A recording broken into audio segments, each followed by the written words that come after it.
আমি ব্যক্তিগতভাবে স্যার কি করলাম জানি না। আমি ব্যক্তিগতভাবে স্যার টিচারদের স্যার আমি কথা বলতে পারি না, এমন আমার বাচ্চাকে আমি দেখতে পাই নাই স্যার। আমি এক প্রকার মানে লুকিয়ে আমি চলে গেছি, এরকম একটা পর্যায়ে গেছি স্যার। আমাদের এই যে অধঃপতন স্যার, বাহিনী হিসেবে যে পরিচয় দিব আমি পুলিশ, এই পরিচয় দিতে স্যার ভয় লাগে, লজ্জা লাগে স্যার। একটা বাহিনীর ফোর্স হয়ে যে আমি নিজে পরিচয় দিব, আমার নিজের লজ্জা লাগে। আমাদের আমি একটা ছোট উদাহরণ দিই স্যার, আমি আসার পর যতটুকু দেখছি, এই যে জাতীয় সংসদ নির্বাচন শেষ যে নির্বাচনটা হয়ে গেছে স্যার, এই নির্বাচনে একক যে নির্বাচনটা হয়ে গেছে, পুলিশকে ব্যবহার করে যে নির্বাচনটা হয়ে গেছে, নির্বাচনে সারা বাংলাদেশে এককভাবে মামলা হচ্ছে স্যার। কিছু মামলা গায়েবী মামলা, যে মামলাগুলো ভিত্তি নাই, এই মামলাগুলো আমাদের কি দিয়ে করাইছে স্যার। সাধারণ জনগণ যারা আছে বিএনপি, যারা আছে জামাত, যে কিছু জানেই না, তাদেরকে আমাদের গ্রেফতার করা লাগছে স্যার।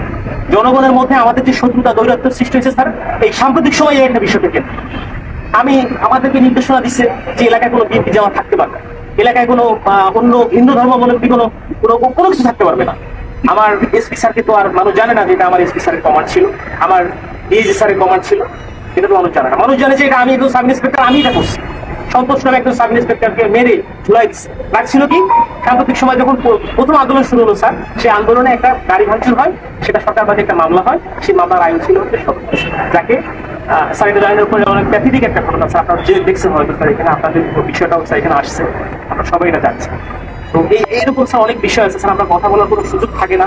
আমরা চাই স্যার এই বাহিনীটাকে স্যার, এই যে রাজনীতিকরণ, এই রাজনীতিকরণ থেকে আমাদের দাবি দেওয়ার প্রধান যে বিষয়টা, সেটা হচ্ছে আমরা এই রাজনীতিকরণের মধ্যে স্যার থাকতে চাই না। আমাদের স্যার এখানে কর্মবিরতি চলমান আছে স্যার, আমরা কর্মবিরতি নিয়েছি সারা বাংলাদেশে একই অবস্থা স্যার। এখানেও স্যার আমরা যখন প্রথম এখানে আসছি, আমাদের ম্যাক্সিমাম সবাই স্যার সিভিল ছিল, ম্যাক্সিমাম সবাই সিভিল ছিল। আমি জানি না আমরা অফিসার ইনচার্জ, আমাদের অফিসার আমাদেরকে সবাইকে মানে যেভাবে হোক না কেন, ফোর্স হোক যেভাবে হোক আমাদের পোশাক কিছু বাধ্য করছে। আমি স্যার পোশাক করি, তার মানে স্যার এরা যে আমি চাকরি করবো না। আমি একটা এডুকেটেড পার্সন স্যার, আমি ফিজিক্সে মাস্টার্স করছি ঢাকা কলেজ থেকে। আমিও স্যার এই যে ছাত্র আন্দোলন করছি, আমি পক্ষে। বাট এই পুলিশের সাথে সে প্রত্যেকটা হত্যাকাণ্ডের স্যার বিচার হোক, ছাত্র 200, 300, 400, 500 যা মারা গেছে এটা বিচার হোক স্যার। আমরা চাই আমাদের যে সকল সিনিয়ররা স্যার কমান্ড করছে, যারা এগুলা করছে, তারা পার পেয়ে গেল কেন? তারা কিভাবে স্যার পার পেল? আমার এই প্রশ্নটা স্যার আমার থেকে দেয় স্যার। কেন যারা অন্যায় করলো, যারা আমাদেরকে মানুষের কাছে শত্রু হিসেবে দাঁড় করাই দিল, তারা কেন স্যার পালিয়ে গেল? তাদেরকে কেউ আটকালো না স্যার?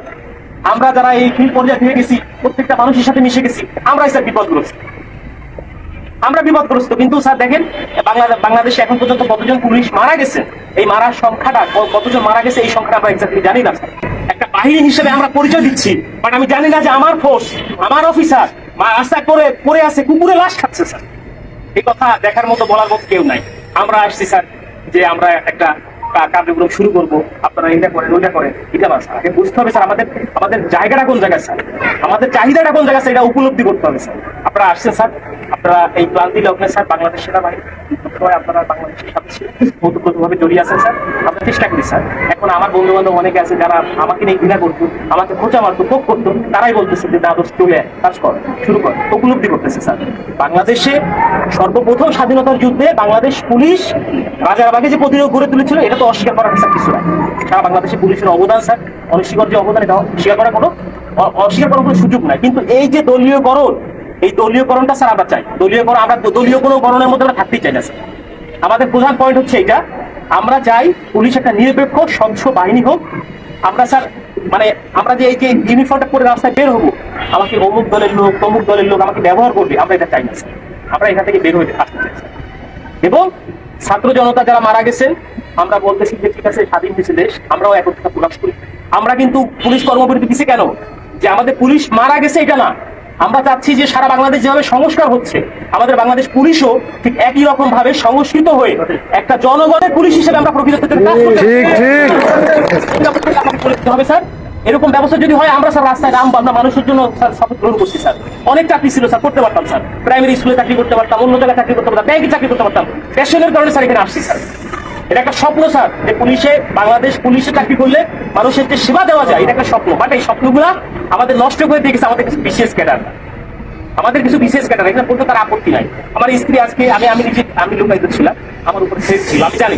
অনেক বন্ধু বান্ধব বলছে আপনি থেকে না, রাজনৈতিক মামলা আমার কাছে ছিল স্যার, যার জন্য অনেকে বলছে, অনেক শুভাকাঙ্ক্ষী ছিল বিএনপি জামাতে, তারাও বলছে যে ঠিক আছে সেফলি থাকে। আমি যখন আসছি, আজকে খুলনা থেকে আসছি, গোপনে আসছি, আমার স্যার শেখ করি না, রাস্তায় চেকিং করছে স্যার, পুলিশ কিনা স্যার, এরকম বাংলাদেশ স্যার আমরা চাই না। এরকম আমরা চাই নাই স্যার, আমরা চাই যে স্যার এই জিনিসটা থেকে আমরা উত্তরিত হই এবং আমাদের যে 11 দফা দাবি আছে স্যার, আমরা চাই আপনাদের জায়গা থেকে স্যার যত কিছু করার আমাদের স্যার এখানে আছে প্রত্যেকটা জায়গা থেকে করার আমাদের যাতে করে আমাদের স্যার দ্রুত এবং একটা দাবি পূরণ হয়। পুলিশের স্যার এরকম বহু হয়েছে, তোমাদের এইটা দিব ওইটা দিব ওইটা করবো সেটা করবো, কিছুই হয় না। আমরা চাই একটা প্রজ্ঞাপনের মাধ্যমে আমাদের এই দাবিগুলো মেনে নেওয়া হোক, যৌক্তিক দাবিগুলি।